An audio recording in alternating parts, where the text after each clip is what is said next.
नमस्कार। प्राचीन ज्ञान चैनल के इस फ्रेश एपिसोड में अब सभी दर्शकों का स्वागत है। दोस्तों, आज से वेदा जी हमसे प्रश्न करेंगे और जो प्रश्न आप लोग कमेंट में लिखेंगे वही प्रश्न वेदा जी हमसे करेंगे और हम उसके उत्तर बहुत ही सरलता से देंगे।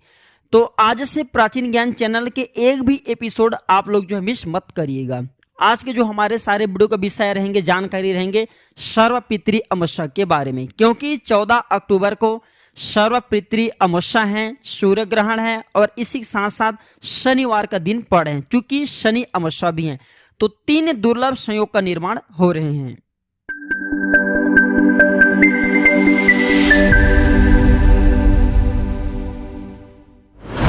नमस्ते गुरुजी, हमारे दर्शक जानना चाहते हैं सर्व पितृ अमावस्या कितने बजे शुरू होगा? कृपया दर्शकों को तर्पण करने का शुभ मुहूर्त बताइए।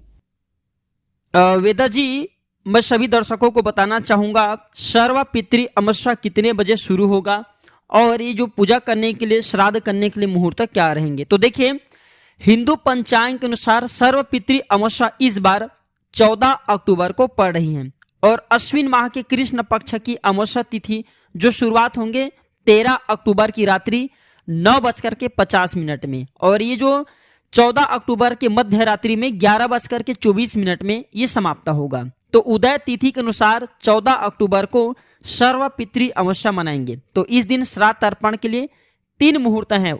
सभी दर्शक इस मुहूर्त को नोट कर ले। जो सुबह 11:44 से दोपहर 3:35 तक पूजा लोग जो है आप लोग पूजा कर सकते हैं। 11:44 में शुरू होगा जो कि 3:35 में समाप्त होगा। तो आप जो है ये मुहूर्त नोट कर लें। आप इस टाइम में किसी भी समय पूजा कर सकते हैं। सर्वपितृ अमावस्या का महत्व हमारे दर्शक भाई जानना चाहते हैं। सर्वपितृ अमावस्या का महत्व बताइए। और हाँ गुरुजी, इस अमावस्या से आम जन को क्या लाभ होता है? वेदा जी, आपने बहुत ही सुंदर प्रश्न किए।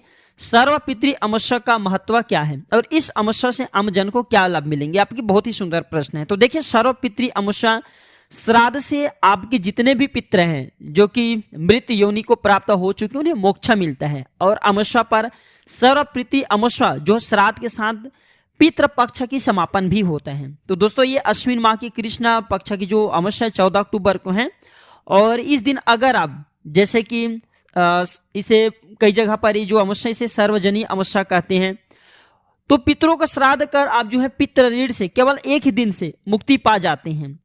अगर आप जो है डेली के टाइम नहीं दे पाए थे अमावस्या के लिए, तो आज ही के दिन सर्वपितृ अमावस्या के दिन अगर आप श्राद्ध कर्म अपने पितरों के लिए करते हैं तो आप जो पितृ ऋण से मुक्त हो जाएंगे। और ऐसे मान्यता है कि यदि किसी को अपने पितर की पुण्यतिथि याद नहीं है, बहुत सारे ऐसे भाई बंधु हमारे चैनल में जुड़े होंगे, बहुत सारे भाई बंधुओं को अपने पितरों की पुण्यतिथि याद नहीं होती, तो वह सर्वपितृ अमावस्या के दिन श्राद्ध कर्म कर सकते हैं। इससे पितरों को मोक्ष मिलता है।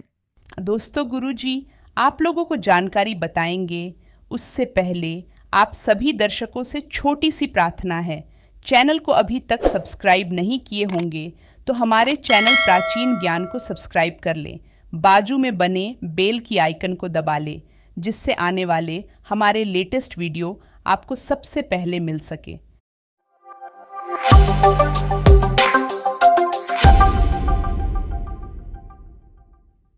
गुरुजी, दर्शक जानना चाहते हैं, जो मनुष्य 14 दिनों तक श्राद्ध कर्म नहीं कर पाया हो तो क्या इस अमावस्या के दिन श्राद्ध कर्म करने से पितृ तृप्त हो जाएंगे? क्या पितृ दोष से छुटकारा मिल जाएगा? हाँ, जो मनुष्य 14 दिनों तक श्राद्ध कर्म नहीं कर पाया हो वह इस अमावस्या तिथि के दिन श्राद्ध कर्म कर सकते हैं। थोड़ा सा ध्यान से सुने। तो देखिए, जो ये सर्वपितृ अमावस्या इस दिन भूले बिसरे पितरों की आत्मा की शांति के लिए श्राद्ध किया जाता है। बहुत सारे ऐसे हमारे पितृदेव होते हैं जो कि जिनकी डेथ हो जाती है, हमें पता नहीं होता, या फिर हमें हमारे सगे संबंधी होते हैं। तो अगर आप जो है सर्वपितृ अमावस्या के दिन श्राद्ध कर्म करते हैं तो भूले बिसरे जो पितृ हैं उनकी आत्मा को शांति मिलती है। कहते हैं कि इस दिन अगर पूरे मन से और विधि विधान से पितरों की आत्मा के शांति के लिए अगर श्राद्ध किया जाए तो केवल एक ही दिन के इस श्राद्ध कर्म से आपके पितरों की आत्मा को शांति मिल जाते हैं और इससे आपके घर परिवार में सुख शांति भी बढ़ती है। दर्शकों, परिवार के सदस्यों की सेहत भी अच्छी रहती है। जिनके घर परिवार में बहुत ही बीमारी होता है, जो है जितने कमा रहे हैं सारे पैसे जो है बीमारी में खर्चा हो जाते हैं, उनके लिए ये अमावस्या बहुत ही सुंदर है। और जीवन में चली सभी प्रकार के जो परेशानी है उससे राहत मिलती केवल एक दिन के सर्वपितृ अमावस्या के उपाय से। इस तिथि पर पितरों के लिए जलदान, श्राद्ध, तर्पण, पिंडदान ये करने से जो हमारे पितृदेव होते हैं पूरी तरह से तृप्त हो जाते हैं। और इस दिन सूर्य और चंद्रमा ये दोनों एक ही राशि में होते हैं और ये दोनों ग्रह पितरों से संबंधित होते हैं। तो इस तिथि पर पितृ पुनः जो है आप सभी को आशीर्वाद दे करके पितृलोक चले जाते हैं, साथ ही अपने वंशजों को सुख समृद्धि का खूब सारा आशीर्वाद देते हैं। आप जो है 14 दिनों में पितृपक्ष के दौरान कोई श्राद्ध कर्म किए या ना किए इससे कोई फर्क नहीं पड़ता, लेकिन सर्वपितृ अमावस्या दिन आप अपने पितरों के शांति के लिए, उनके आत्मा के शांति के लिए, उद्धार के लिए आप जो है इस दिन श्राद्ध जरूर करें, तर्पण जरूर करें। गुरुजी, हमारे चैनल में जुड़े दर्शक जानना चाहते हैं सर्वपितृ अमावस्या का पूजा विधि क्या है और श्राद्ध विधि किस प्रकार किया जाए। जी, आपने बहुत सुंदर प्रश्न किए। सर्वपितृ अमावस्या का पूजन विधि नोट करें और श्राद्ध विधि भी आप नोट कर लें, ये विधि आपको हमेशा काम आएंगे।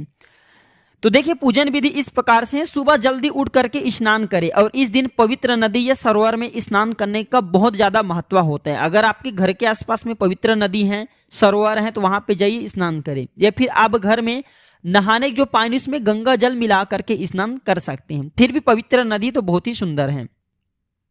इसके बाद स्नान करने के बाद घर के मंदिर में दीप प्रज्वलित करें, सूर्यदेव को अर्घ्य दें। अगर आप उपवास रख सकते हैं तो इस दिन उपवास व्रत रखें और इस दिन पितर संबंधित कार्य करें, जैसे आपके पितर जो है जल्दी प्रसन्न हो, जैसे कि दान है इत्यादि आप कर सकते हैं। और हाँ, पितर के निमित्त तर्पण और दान इस दिन आपको समय अनुसार ही दोपहर में करना है। दोपहर के समय तर्पण के लिए बहुत ही सुंदर होता है और इस पावन दिन भगवान का अधिक से अधिक, जैसे भगवान विष्णु जी को पुरुषोत्तम कहते हैं और भगवान विष्णु जी पितरों का ये देव कहे गए हैं, आर्य माँ ये पितरों के देव कहे गए हैं, तो इनका ध्यान करें। और इस पावन दिन में भगवान विष्णु की पूजा करने के साथ साथ भगवान भोलेनाथ और ब्रह्मदेव का भी पूजन करें। अब जानते हैं कि इस अमावस्या के दिन अब तो पूजा विधि का मैं आप लोगों को तरीका बता दिया, श्राद्ध विधि भी इसे पेन कॉपी में नोट करें। तो दर्शकों, किसी सुयोग्य विद्वान ब्राह्मण के जरिए ही आप जो है श्राद्ध कर्म अर्थात पिंडदान तर्पण करवाएं। श्राद्ध कर्म में पूरी श्रद्धा के साथ ब्राह्मणों को दान आपको देना है, साथ ही गरीब हैं, जरूरतमंद हैं, इनकी आपको सहायता करना है। और इसके साथ साथ जैसे गाय हैं, कुत्ते हैं, कौवे हैं आदि जो पशु पक्षी हैं, इनको भोजन अवश्य कराना, ये भी पितरों के अंश मानते हैं। और हाँ, यदि संभव हो तो गंगा नदी के किनारे पर श्राद्ध कर्म करवाना चाहिए। यदि यह संभव ना हो तो घर पर भी इसे किया जा सकते हैं।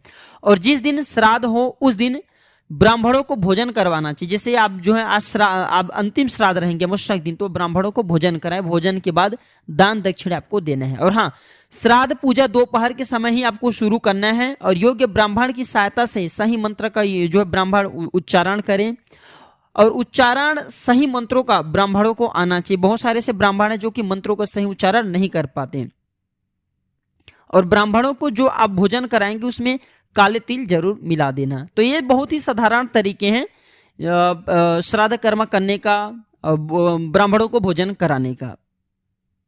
गुरुजी, हमारे दर्शक जानना चाहते हैं पितृ अमावस्या के साथ शनि अमावस्या का योग भी है, तो किन उपाय से दर्शकों को धन लाभ मिलेगा? किस उपाय से शनिदेव की 7.5 दशा और अढ़ैया दशा दूर होगा, क्योंकि फिर ऐसा समय अब दोबारा नहीं मिलेगा? हाँ, ऐसे समय बहुत ही कम मिलते हैं क्योंकि दिन शनिवार भी हैं और पितृ अमावस्या है, साथ ही साथ शनिवार पड़ने के कारण ये शनि अमावस्या भी हैं और इस दिन सूर्य ग्रहण भी लग रहे हैं। तो जो भाई बंधु जैसे कि शनि के 7.5 हैं, अढ़ैया हैं, इनसे अगर परेशान रहते हैं तो इनके लिए ये जो पितृ अमावस्या हैं सोने पे सुहागे हैं। केवल एक ही दिन के उपाय से शनि के 7.5 कट जाएंगे, अढ़ैया दशा कट जाएंगे। बस विश्वास, आप पूरे विश्वास के साथ उपाय को करना। तो देखिए, पितृ अमावस्या के दिन शनिवार पड़ने के कारण आप जो है गाय की खूब सेवा करना, क्योंकि गौ माता के शरीर में समस्त देवी देवता बसते हैं और शनिवार का दिन है। तो इसी के साथ एक काम करना, जो काली गाय है आपके घर में, अगर काली गाय है तो बहुत ही सुंदर है, काली गाय नहीं है तो आप जो है दूसरे गाय को भी, जो दूसरे कलर की गाय हो लेकिन व्हाइट कलर का नहीं होना चाहिए, तो उसे सरसों के तेल में थोड़ा सा सरसों का तेल ले लीजिए, उसमें बूंदी के लड्डू खिलाएं, जो बूंदी है उनके लड्डू खिलाएं, उसमें थोड़ा सा सरसों का तेल मिला लीजिए और बूंदी के लड्डू खिलाइए। जो सरसों के तेल है शनि को बहुत प्रिय है, तो केवल एक ही दिन के उपाय से आपको शनि के 7.5 से इस उपाय से छुटकारा मिलेंगे। काली गाय को खिलाते हैं तो फिर बहुत ही सुंदर हैं, जल्दी रिजल्ट मिलेंगे। और इस उपाय से आपको पितृदोष से छुटकारा मिलेंगे, शनि के 7.5 से छुटकारा मिलेंगे और आपके जो है घर में सुख सौभाग्य की भी प्राप्ति होगा। दूसरा उपाय भी सुनिए। देखें, पितृ अमावस्या इस बार शनिवार को पढ़ रहे हैं, तो शनिवार के पढ़ने के कारण आप जो है एक काम कर सकते हैं, सरसों का तेल आप ले लीजिए और सरसों के तेल में आप अपने छाया को देखें, अर्थात आप अपने जो है छाया उसे पड़ने दीजिए और इस सरसों के तेल को जा करके आप जो है पीपल वृक्ष की जड़ पर डाल करके आ जाएं, या फिर शनि महाराज को अभिषेक करा दें, तो इससे भी शनि के 7.5 से तत्काल छुटकारा मिलेंगे। आप चाहें तो काले तिल हैं या फिर नीले कलर के जो फूल हैं, नीले कलर के फूल शनि महाराज को बहुत प्रिय हैं, तो काले तिल या फिर नीले कलर का फूल अगर दोनों है तो दोनों को ले लीजिए, जा करके शनि महाराज को चढ़ा दीजिए, भेंट कर दीजिए। एक उपाय और नोट करके रखें, क्योंकि शनिवार का दिन पड़ है, तो इस बार पितृ अमावस्या शनिवार के दिन पड़ रहे हैं, तो आप जो है काले जूते, काले चने, उड़द की दाल, काली पेंट, काले तिल, काला छाया और सरसों का तेल, ये सभी को लेकर के किसी शनि मंदिर में भगवान शनि महाराज को भेंट करके आ जाएं। या फिर शनि मंदिर नहीं है तो आपके घर के आसपास में पीपल के वृक्ष है, उसके जड़ में आपको रख करके आ जाना है, लेकिन वही पीपल की वृक्ष की जड़ का चुनाव करना है जिसमें जैसे कि पिंड ना बांधा गया। बहुत सारे ऐसे पीपल के वृक्ष हैं जिसमें पिंड बांधते हैं, तो ऐसे वृक्षों का चुनाव नहीं करना, आपको अन्यथा लाभ नहीं मिलेंगे। आप जो है इस सुनहरा मौका का लाभ जरूर उठाएं। गुरुजी, दर्शक जानना चाहते हैं किस पौधे के जड़ पर पानी डालने से पितृदोष दूर होता है। गुरुजी कृपया दर्शकों को ये बताएं किस वृक्ष पर पितृदेव का वास होता है, क्या इन वृक्षों पर जल डालने से गरीबी भी मिटती है? जी, आपके पूछे गए प्रश्नों से हमारे सभी दर्शकों को, जो भाई लोग जैसे कि श्राद्ध कर्म के दौरान अभी 14 दिनों तक पूजा नहीं कर पाए हैं, तो उनके लिए बहुत ही लाभकारी साबित होंगे। तो देखिए, 3 ऐसे वृक्ष हैं जिसे त्रिवेणी वृक्ष बोला जाता है और ये वृक्षों पर पितरों का वास होता है। इन वृक्षों पर पितरों का वास होता है, जैसे कि पीपल के वृक्ष, बरगद के वृक्ष और नीम के वृक्ष। ये जो 3 वृक्ष हैं इसे हमारे धर्मशास्त्रों में त्रिवेणी वृक्ष बोला जाता है। पीपल के जो वृक्ष हैं इससे वंश का विस्तार होता है। बरगद के वृक्ष हैं, इसे कहा जाए तो आपके वंश में वृद्धि होती है। और नीम के जो वृक्ष हैं ये विपत्ति से बचाता है, रोगों से बचाता है।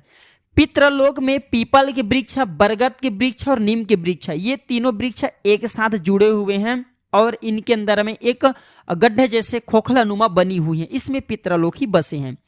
तो जो भाई बंधु जैसे कि चाहते हैं कि उनके पितरों की आत्मा को शांति मिले या फिर जो पितृ दोष हैं वो पितृ कृपा में बदल जाएं, तो ये बहुत ही सुनहरा मौका है। अब जो है पितृ अमावस्या दिन ये उपाय जरूर करना क्या है, जो पीपल के वृक्ष की जड़ है उसमें आपको 1 लोटा तांबे के लोटा के सहायता से आपको जल डालना है। लेकिन जो आप जल दे रहे हैं पीपल के वृक्ष को, उसमें आपको 4 से 5 आपको काले कलर का तिल मिला देना है, पीपल की जड़ पे डालना है। दूसरा आपको बरगद की जड़ पे डालना है और तीसरा आपको डालना है नीम वृक्ष की जड़ पर। नीम वृक्ष की जड़ पर 1 लोटे तांबे के लोटे में आप जो है पानी ले लीजिए, 4 से 5 आप जो है काले तिल मिला लीजिए और डालिए। तीनों वृक्षों की जड़ पे डालना है। दोस्तों, ये जो 3 वृक्ष हैं इसे त्रिवेणी वृक्ष बोला जाता है और इसी पर पितृ लोग बसे हैं। इस पर हमारे पितरों का वास माना जाता है, तो इससे हमारे पितरों की आत्मा को शांति मिलती है और जो है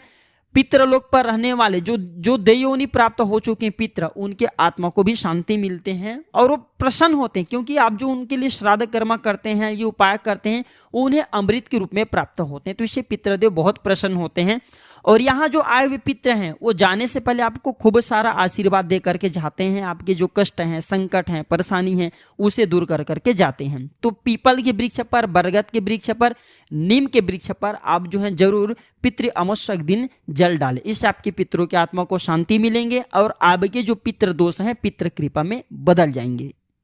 दोस्तों, ये थे आज के जानकारी। इसी तरह के और भी जानकारी पाने के लिए हमारे चैनल प्राचीन ज्ञान को सब्सक्राइब करना न भूलें। और हाँ, वीडियो को ज़्यादा से ज़्यादा शेयर करें। आपके एक शेयर किसी की जीवन में खुशहाली ला सकता है। धन्यवाद, नमस्कार and thanks for watching my video.